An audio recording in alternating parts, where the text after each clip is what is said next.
Kom ons blaai na Matteus hoofstuk 9, waar God vir ons 'n les gegee het. In Matteus hoofstuk 9 vers 27 staan daar geskryf: Toe Jesus van daar af verder gaan, het 2 blindes agter hom begin aanloop en uitgeroep: Ontferm U oor ons, seun van Dawid. Nadat Jesus die huis binne gegaan het, het die blindes na hom gekom en Jesus het vir hulle gesê: Glo julle dat ek dit kan doen? Hulle antwoord hom: Ja, Here. Toe het Jesus hulle oë aangeraak en gesê: Laat met julle gebeur soos julle glo. En hulle oë is geopen. Die belangrikste ding is, laat met julle gebeur soos julle glo. Alles sal tot stand gebring word volgens ons geloof. As ons sê, dit lyk onmoontlik, sal dit uiteindelik nie gebeur nie. Wanneer ons voortgaan met die oortuiging dat indien nie vandag nie, dan sal God dit sekerlik môre tot uitvoering bring. Ook hier het Jesus vir die 2 blindes gevra: Glo julle werklik dat julle oë geopen sal word as ek dit toelaat? Hulle antwoord hom: Ja, Here. Hy het gesê: Laat met julle gebeur soos julle glo. Daar staan geskryf: En hulle oë is geopen.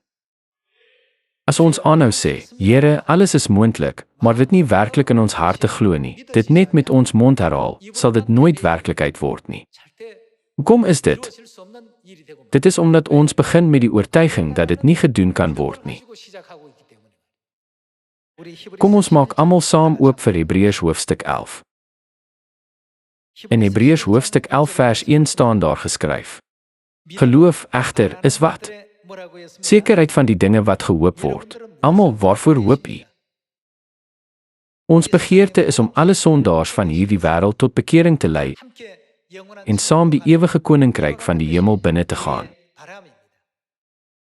Geloof word beskryf as die manifestasie van dinge waarop gehoop word. Geloof het hierdie soort krag.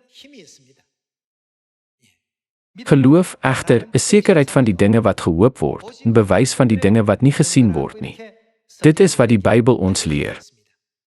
Wanneer God sê: Laat met julle gebeur soos julle glo as u dink, dit sal nie moontlik wees nie. Uiteindelik word dit onmoontlik, want dit is die manier waarop God werk.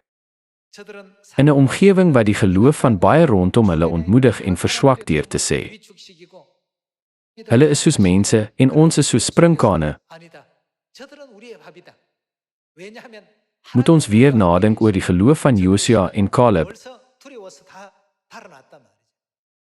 wat ons moed gegee het met hul geloof dat hulle is ons voedsel, want God is met ons en hulle gode het reeds in vrees gevlug.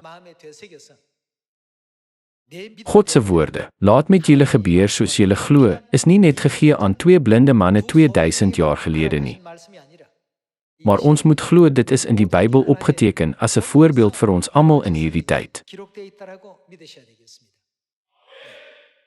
Wat het dit gesê dat die verlede geskiedenis 'n voorspel tot toekomstige gebeure sou word?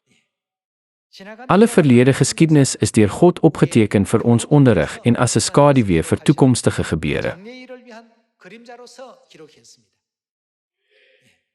Dan kan al dieselfde gebeure sekerlik ook vir ons vervul word. Daar is kerke wat reeds hiertoe werk en daar is kerke wat dit reeds bereik het. Ek vra julle om weer eens in julle harte te graweer dat alle kerke regoor die wêreld onsigbaar vorder in al hierdie pogings, onder die seëninge en genade van Vader en Moeder.